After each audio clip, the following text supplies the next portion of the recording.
In 2021, I bought a stock at $42 a share. It's worth only about $6 today. It's a 93% loss. It's probably the best financial mistake I've ever made. Around the same time, I also bought a frozen food company that you can still find today in many Costco wholesale locations called Tattooed Chef. I thought that would do really, really well. That one went bankrupt. Remarkably, their products can still be found inside of Costco's, but that doesn't mean that they didn't go bankrupt. It seems like a branch of the company that was responsible for selling to wholesale clubs was able to survive, but my stocks all went to zero. I actually had to call Charles Schwab to ask them to close the position because the shares were worth less than $0.00. I don't know how that works. It was still showing up in my account. I had to call them to get rid of it from showing up in my account so I didn't have to look at it every day. But here's the thing. Those losses are exactly why I'm about to show you what actually made me money. That same strategy could turn $1,000 a month into 1.4 million. If you want to skip my mistakes and go straight to what works, click subscribe. It helps a lot. Quick roadmap for this video. I'll tell you the full story of how I lost the money, then walk you through exactly what I do instead, knowing what I know today, and the math behind why this works. So before I tell you the full story with that $6 stock, let's establish what I should have kept in. The first things that I ever invested in were broad market index funds and ETFs. Basically, an index fund is just an umbrella and term covering ETFs and mutual funds. The idea behind these is that you buy a tiny slice of a bunch of companies.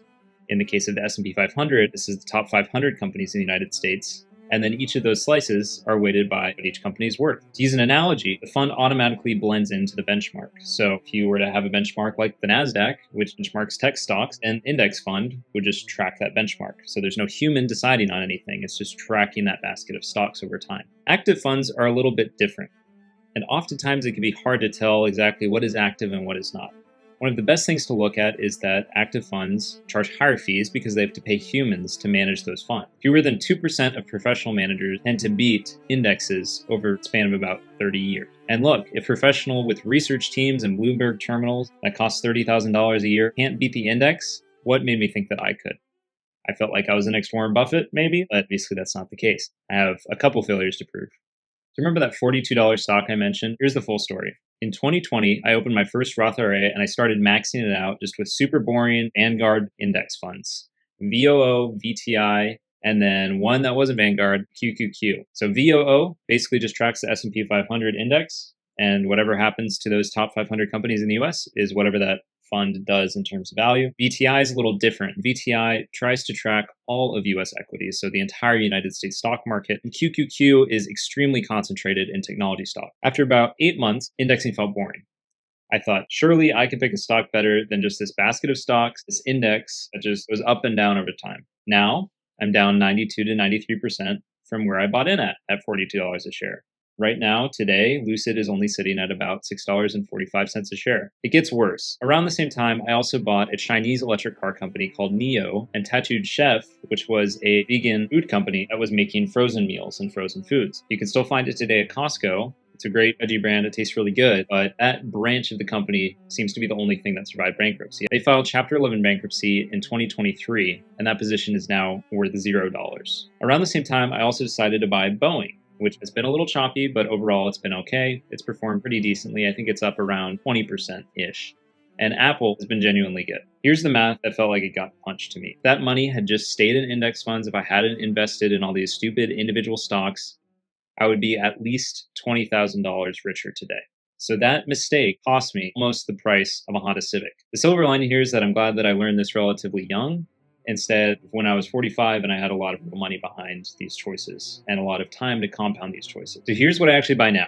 ETFs, index fund. ETFs trade just like stocks, so you can have fractional shares. $50 is definitely enough to start investing. My current stack, my go-to is VOO, VTI, like I mentioned before, and instead of QQQ, I now invest in QQQM, which is effectively the same index fund that tracks the NASDAQ as QQQ is. It just has a lower expense ratio, lower fees, and tends to do better over time just because you're not paying as much in fees. Since then, I've also scaled back the QQQ style tech concentration, since about 40% of the S&P 500 is already tech right now. And I've also started to add international index exposures via a Schwab mutual fund. And that mutual fund, pretty much like an index fund, has a very low fee, pretty much invested just to track an international basket of stocks. The key stat here is that VTI has averaged 6.5 to 7.5% annually since inception, which is the number behind that $1.4 million math that I referenced at the beginning of the video. Mutual funds are a little bit different. They buy directly from the issuer instead of through a broker.